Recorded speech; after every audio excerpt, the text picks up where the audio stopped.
reka turebe penalty shootout kabisa makipe nyuma yo kunganya igitibi ubusa ku busa nyuma yo kunganya ubusa ku busa kabisa match ndetse na match ya returu habanje kwiba atabazwa penalty reka turebe penalty igiye guterwa na team captain ya equipe ya Gasogi bamwita Nitegeke Idrissa nagiye gutera penalty ya mbere attention reka turebe afese umuzamu Pave Nziro attention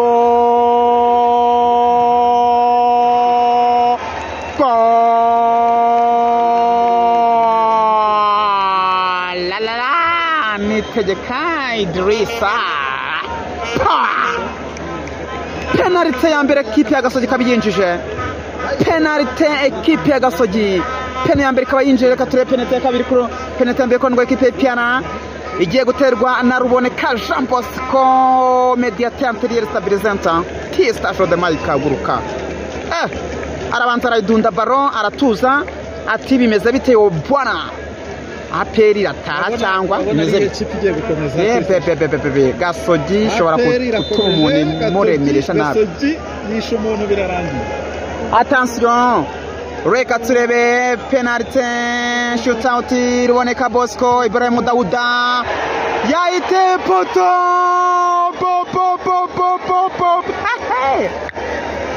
mwana nyagasani uwo bita Ruboneka Jean Bosco rabanza arabyina reba umuzamu Ibrahim Dauda pira utera umutambiko poto aperi ata penalty ya mbere mu byukuri aperi ata penalty ya mbere what's a miss there penalty ya kabiri kondwa equipe ya Gasogi igiye guterwa no bita Kabanda Serge Shadbu bebe rugaska kaskos ye baba we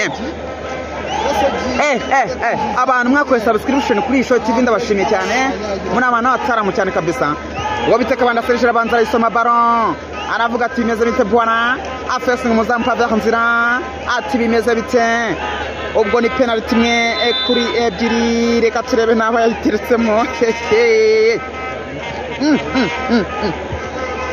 attention Kabanda Serge poto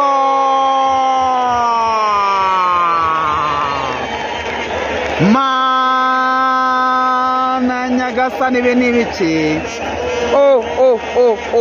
equipe ya Gasogi bayihereza amahirwe iyo umuntu arasa penalty abaguhaye amahirwe equipe ya Gasogi rwose bishobora kuza kwibana ibibazo reka turebe penalty ya kabiri kondwa equipe ya Piana bamwita Nshimiyimana Ismail Petru umurundi kabombo mwana w'inamba ku rugamba international kabisa reka turebe Nshimiyimana Ismail Petru ndetse na Ibrahim Dauda Sansenike shingura umuntu hariya Sansenike wobita Nshimiyimana Ismail Petru mu mediateur mwiza cyane kabisa bamubwira iki reka turebe Nyakizimana Adolphe agiye kwitera Nyakizimana Adolphe ni Hamisi kandebe neza kambaye nimero 8 karo gapeti ni Hamisi reka turebe penalty ya equipe ni Hamisi Hakim ni penalty ya equipe ya Gasogi United igiye guterwa n'ubundi na Hamisi Hakim mediateur anterior attention umwana mugufi cyane ese arahanika Pave Nzira musuzugure cyangwa biragenda bite attention turebe Hamisi Hakim penalty shootout Hamisi na Pave Nzira aramureba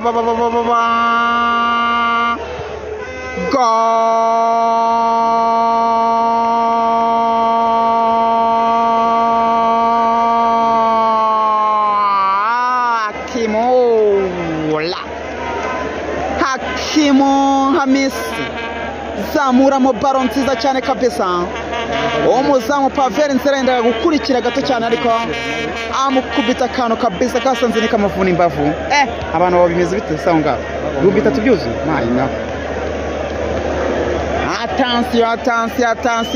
attention ye baba mwoka byaramwe ibintu birakomeye cyane reka turebe penalty ya kabiri ku ruhande rwa equipe ya APR igiye guterwa na Fitina Ombolenga team captain reka turebe Ombolenga Fitina Omba bebe golanzo kabisa ndani nani ibintu byo kwirirwa yideplasa ajya kure avuza iki n'iki.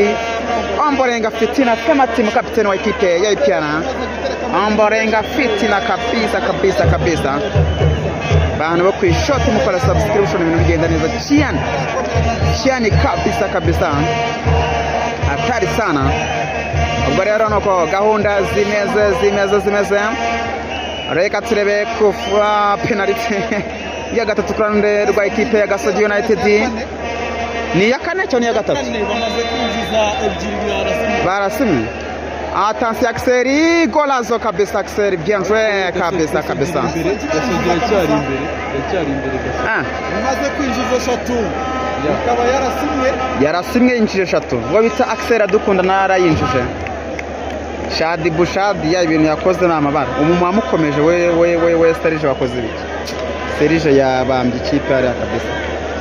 Okay, ni nayo agiye kuza umuntu ari kuderanja cyangwa iyi muntu ari no kuderanja ariko umuntu utari kuderanja mani iriya nimero nabwiye mugende mukanda akanyiri kabisa kandi kuyibona aka kanya kabisa mpita mbibona tuvuga ati mutana amakoza akazi kose twandikira box yes 078 414 ku Jot TV biri muri description. Golazo tego cyiza cyane kabisa cya Shimi Christian indangayo gato cyane abantu b'ishoti mu bari nimero nibyo byiza kujyangana kwandikiye n'iki n'ubundi bamukata ngasi ni ijana n'iki undi watanze gukatwa veni cyangwa iki nayo yabirenze. Nimero niyo nziza cyane ukahita namugira katuvuga turi umufana w'Imena ndamufite n'ahantu twahurira hano kuri stade namugurira akabyeri cyangwa namugurira ikapu. Nimero niyo isa cyane buri irakona. Attention atakona penalty ya ekipe ya Gasogi ni yakangahe ya gatanu?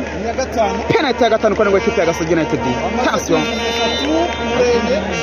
Penalty ya gatanu kwa ekipe ya Gasogi. Attention Jamardini yainaze muri ani mubi cyane. Aya ni Jamardini. Nagari cyane. Bamaze guterekamo penalty enye muri eshanu Gasogi United. Uwo bita Mugisha Joseph kabisa aterekamo penalty nziza cyane kabisa.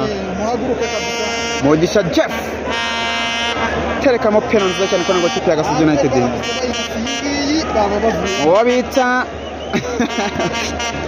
agiye kurokora ikipe cyangwa site mu bishanga umuntu bita penalty yanyumira gatsindwa iri ayirasafara banamwica yaba abacyuye ayirata APR Sezerere. Ibrahim Barera akora akazi kose yayivanyemo